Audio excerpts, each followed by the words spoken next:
Kemudian ada yang melanggar norma sosial, dia melakukan segala sesuatu yang tidak sesuai dengan norma-norma sosial yang ada, dia perilakunya ini kayak gitu ya. Yang terakhir ada melawan status. Contohnya apa? Bocah sekolah malah bolos, itu kan melawan status ya. Bocah sekolah itu kan tugasnya sekolah ya, malah bolos, malah pacaran, itu sebenarnya melawan status. Mesti teman-teman ada kan yang kayak gitu? Oh, pernah ya kok. Ini faktor-faktornya itu banyak banget. Dari semua fenomena sosial ya, itu faktornya nggak jauh dari masalah pola asuh, pendidikan, dan sosial budaya. Saya jelasin satu-satu ya. Dari pendidikan, orang yang jadi prinsipnya kayak gini ya. Sebenarnya kita sekolah itu bukan kemudian suruh ranking 1 nilainya bagus, merampung tugas. Itu nanti dulu. Yang paling penting itu pembentukan karakter individu. Buat apa? Buat biar SDM-nya terbentuk, biar karakternya terbentuk. Biar kalau karakternya terbentuk, itu kita jadi punya karakter yang positif, bisa mengontrol diri dan dijauhkan dari hal-hal yang menyimpang. Jadi nggak nakal dan tidak melakukan hal-hal negatif yang lain, karena bisa membedakan mana perbuatan yang perlu dilakukan dan mana yang tidak dilakukan, perbuatan positif dan perbuatan yang negatif. Kemudian ada pola asuh. Kita itu nggak bisa kemudian menghakimi pola asuh orang tua itu buruk, parentingnya salah dan lain sebagainya.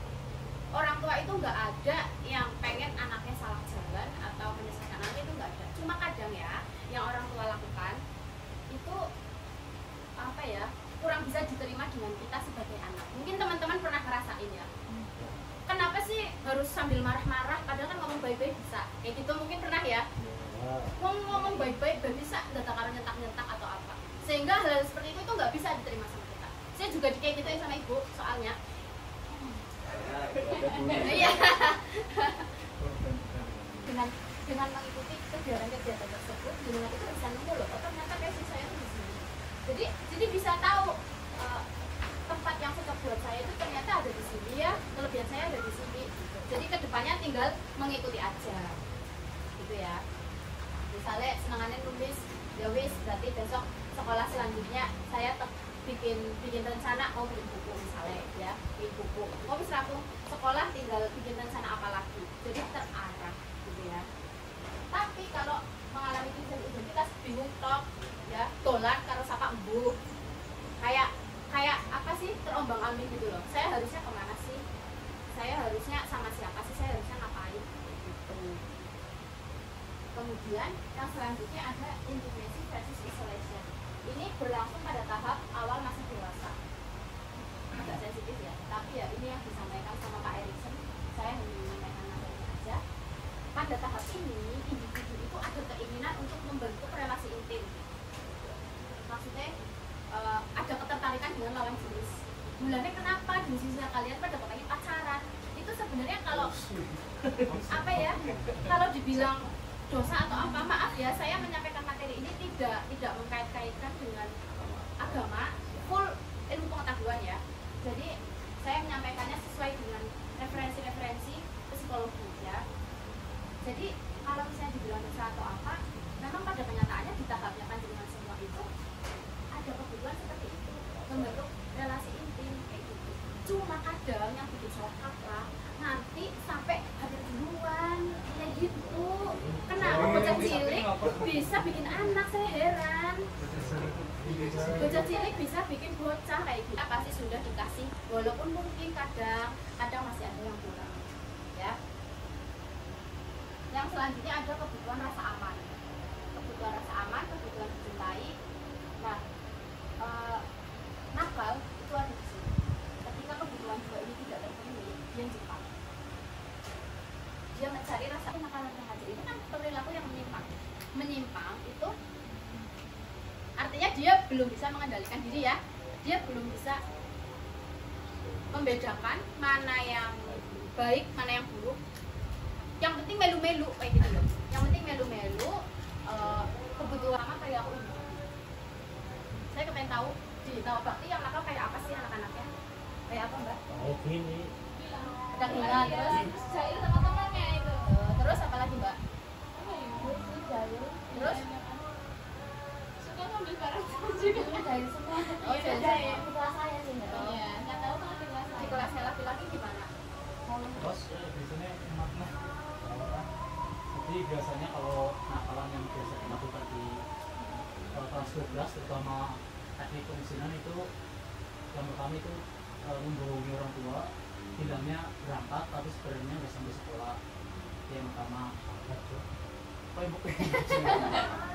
yang kedua itu biasanya mereka kalau malam kumpul-kumpul terus minum, ya mungkin terlibat aksi tawuran juga, tapi saya nggak tahu, saya nggak mau susun. Terus jadi menurut jenengan nakal termasuk abnormal atau normal?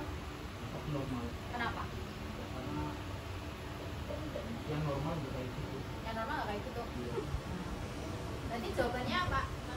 Kenakalan remaja dan kesehatan mental tidak nyambung ya, artinya mentalnya bukan berarti ini ya, mental yang sakit itu bukan berarti dia kemudian gila, itu enggak ya, tapi di sini pembahasannya itu normal dan abnormal gitu ya. Kecerdasan emosi adalah kemampuan seseorang dalam mengenal dan mengontrol emosi diri sendiri sehingga dapat mengekspresikan emosi secara cermat dan tepat. Maksudnya kalau kita emosi, saya di sini ngomonginnya emosi negatif ya. Emosi itu kan ada dua, emosi negatif dan emosi positif. Saya ngomonginnya emosi negatif. Kalau kita marah jangan ke sektor, maksudnya dua sektor itu. Contohnya ya, sekolah dan keluarga. Di keluarganya dia punya pembentukan karakter yang baik dari orang tuanya. Dilalah di sekolah juga sama, dia juga dari gurunya mungkin dapat apa, kalau di sekolah sekarang apa sih, kalau dulu aku ada tentang pengalaman teman saya dari kecil, saya nggak perlu lah nyebutin namanya siapa, pokoknya dia teman saya dari waktu saya TK, SD, bahkan sampai saat saya SMP itu teman dekat, bisa dibilang teman masa kecil. Saya dulu juga sering sama dia. iya bestie. Sering sama dia itu warnetan. Saya dulu suka warnetan, sekarang udah enggak. Bukan. Nonton apa itu? Nggak nonton sih, lebih tepatnya sehingga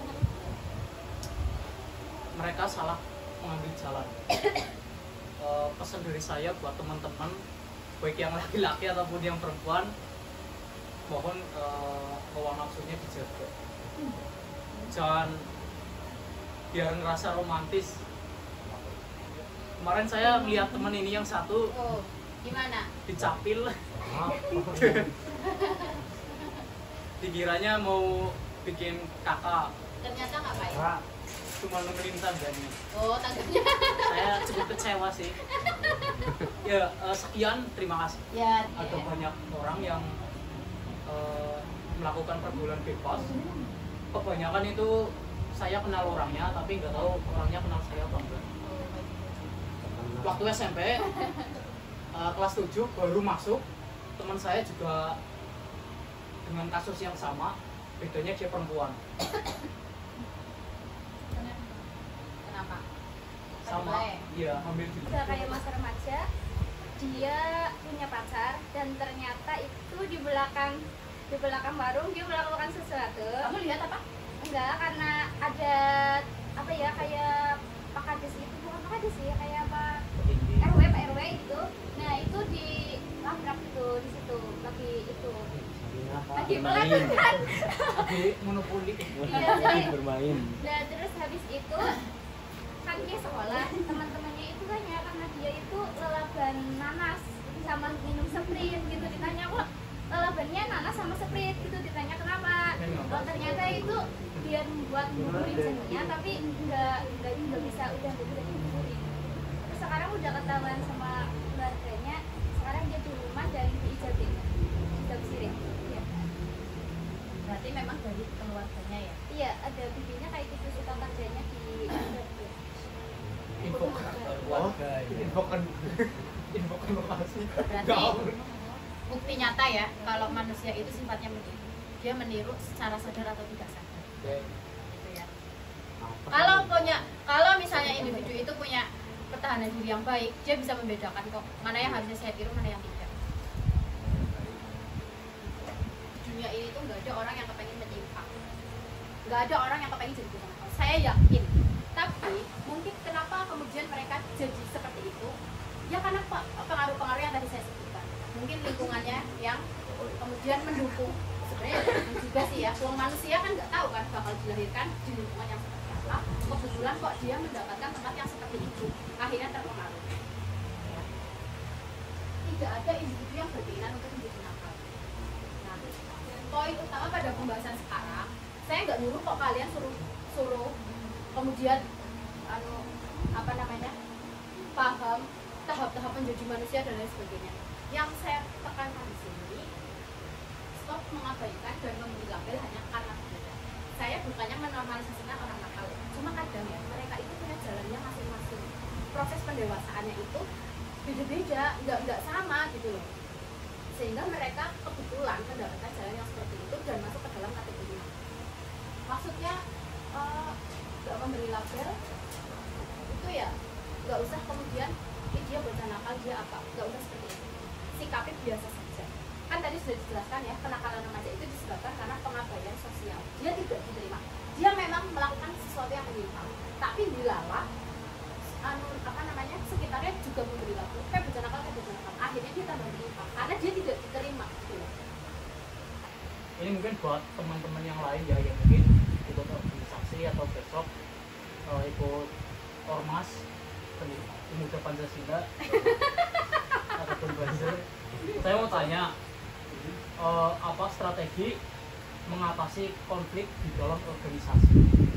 Cara mengatasi konflik ya sebenarnya ya kita harus saling menghargai pertama antara perbedaan pendapat. Pasti di setiap kelompok kan juga ada yang pendapatnya berbeda, mungkin dengan pendapatnya begini, saya pengennya begini tapi yang ini nggak setuju. Nah itu makanya harus diciptakan namanya musyawarah untuk mencapai mufakat gitu loh, musyawarah mufakat gitu loh, mencapai kesepakatan yang diinginkan gitu. Nah itu juga harus dirembuk bareng-bareng itu untuk menghindari konflik yang pertama itu. Nah, kemudian dari dari sikapnya masing-masing juga yang sopan, yang santun, istilahnya nggak bercicil lah, kita nggak setiap kelompok itu kan mempunyai leader ya.